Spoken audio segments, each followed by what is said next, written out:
Thanks very much to the organizers for what's already been an extremely interesting conversation and for inviting me to be a part of it. As you may have seen in my bio, I worked for a couple of years as a legal advisor to the Palestinian team in the peace talks that began in 1999 and culminated, if that's the right word, in the Camp David and Taba rounds. My route to that job was facilitated by two unlikely parties. The first of them was actually the British government, which paid our salaries for those 2 years, in part, I think, because they had been convinced of the importance of Palestinians having decent lawyers at the table after the Oslo debacle, and perhaps as well out of a measure of guilt about what happened earlier in the century.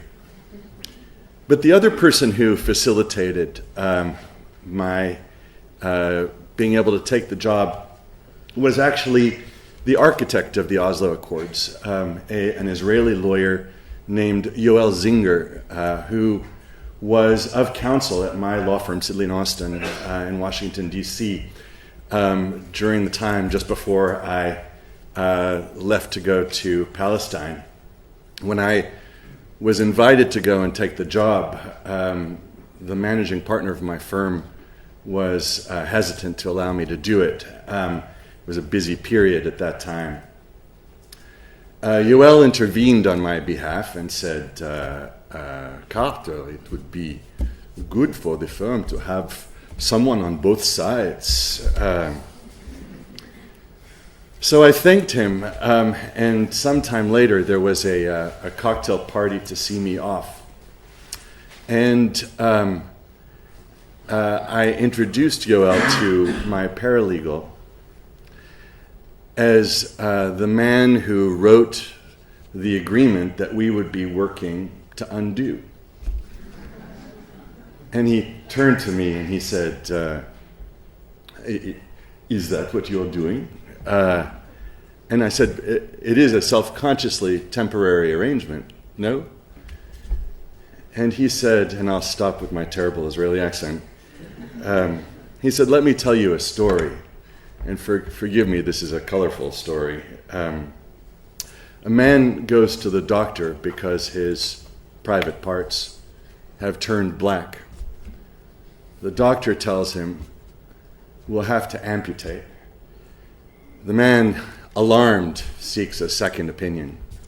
Sadly, the second doctor he consults offers the same prognosis, as does the third, the fourth, and the fifth. Seeking any alternative, he decides to consult a practitioner of Chinese medicine. He waits in the office, and eventually, after a thorough inspection, the Chinese doctor is ready to pronounce on the result. And the man says, will you have to amputate? And the Chinese doctor says, no. And the guy breathes a sigh of relief. And then the doctor says, it will fall off on its own.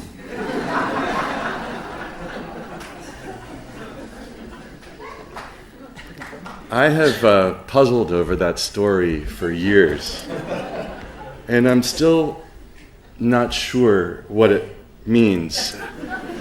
My sense is that our Israeli counterparts entered permanent status negotiations with a rather different view of what we were undertaking than we had. I'm not sure that they understood that it would lead to a decisive transformation in arrangements on the ground. But I don't think that even Yoel could have anticipated how durable the arrangements that he crafted 25 years ago would turn out to be. Oslo has turned black, but it hasn't fallen off. In the time I have today, I'd like to discuss the policy that, to my mind, is at the very center of the arrangements that were defined 25 years ago and that continue to shape the political geography, particularly of the West Bank, but truly of all of the occupied territory to this day. The name of that policy in Hebrew is Hafrada, which is translated differently depending on whom you ask. Some define it as separation, some as segregation. Critics analogize it to apartheid.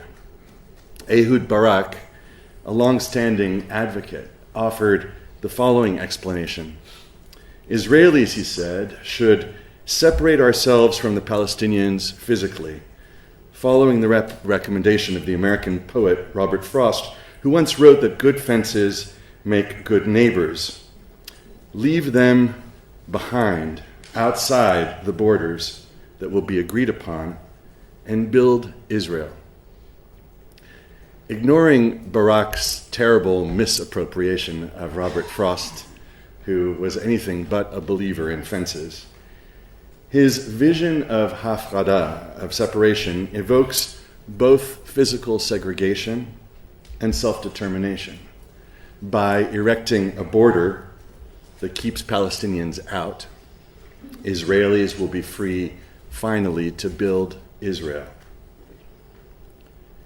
The desire for physical separation emerged as a leading driver of Israeli support for a two-state solution following the commencement of Palestinian-Israeli peace talks in the early 1990s, particularly, ironically, among those on the left of Israel's political spectrum.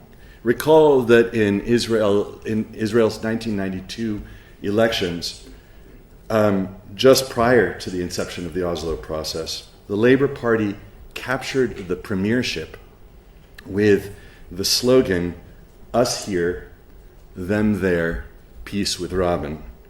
And the slogan was reprised by Ehud Barak in his successful 1999 campaign.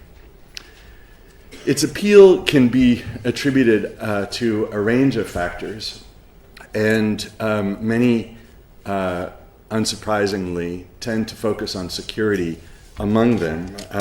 Dan Shefton, an influential advisor to successive Israeli governments and one of the leading proponents of the idea, says that it's made imperative by inexorable Arab hostility to Jews.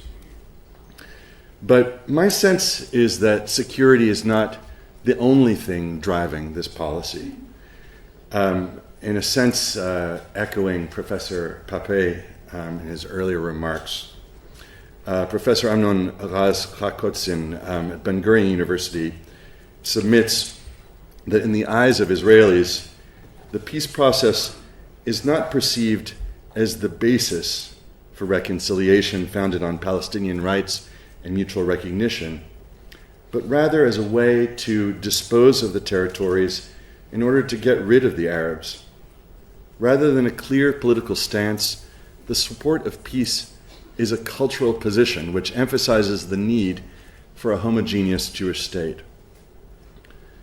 Whatever its motivations, the goal of separation has had a profound influence on Israeli government policy over the last 2 decades, among other things inspiring the construction of the West Bank barrier, which, as you know, has been dubbed the separation fence, and Israel's disengagement from the Gaza Strip.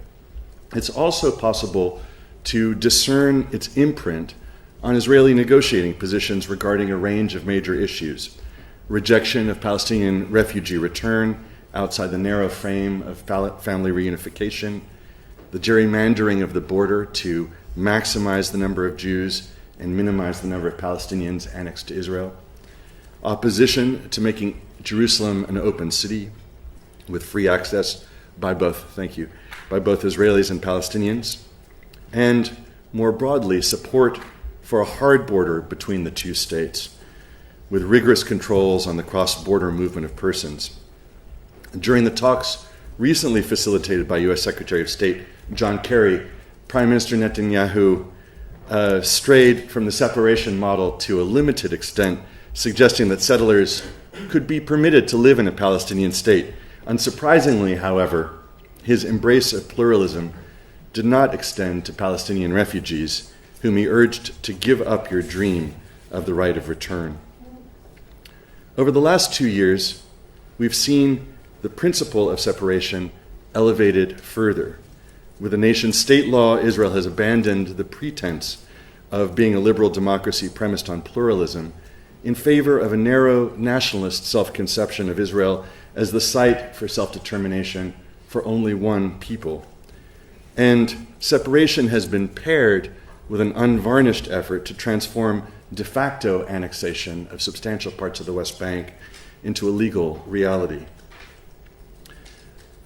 Although Palestinians, for their part, have not explicitly embraced physical separation from Israelis as a framework for partition, it has colored our approach to a range of issues, particularly refugees and settlements. In view of the time, I won't go into a lot of detail with respect to that, but one of the things that is most alarming is to see the gradual transformation in the Palestinian position.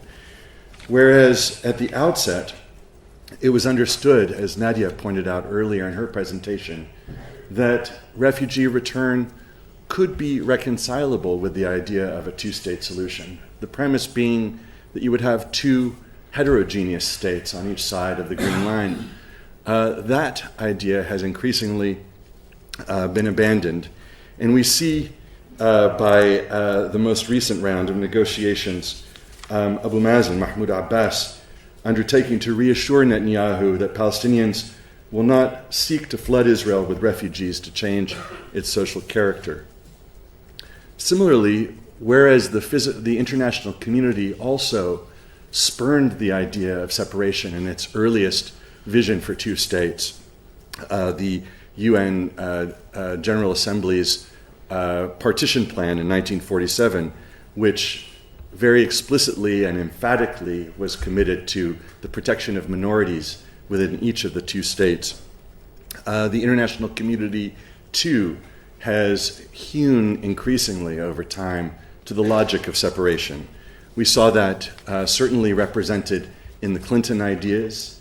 We saw that, I'll be quick. We saw that reflected in President Obama's approach to issues ranging from Jerusalem to recognizing as Israel as the nation state of the Jewish people. And most recently, we see it in President Trump's advocacy of a solution, a deal that would involve permanently severing Gaza's 1.8 million Palestinians from both the West Bank and Israel, connecting Palestinian cantons in the West Bank to Jordan, and the permanent resettlement of refugees in third countries. I have more that I would love to say about the ways in which this dynamic needs challenging, but I will close by just offering 2 quick points. The first of those points is that if we are serious about amputating Oslo, then it is absolutely critical that we challenge the vision of separation that undergirds it. Separation is fundamental to the Oslo framework. But the second thing that I'd like to say is that to make that point doesn't necessarily mean that one must embrace a particular vision of a solution for Israel-Palestine, a single democratic state, for example. Like Sir Richard, I'm intrigued by some of the propositions that have been explored recently around confederation, and think that they offer an opportunity to reconcile self-determination with a vision of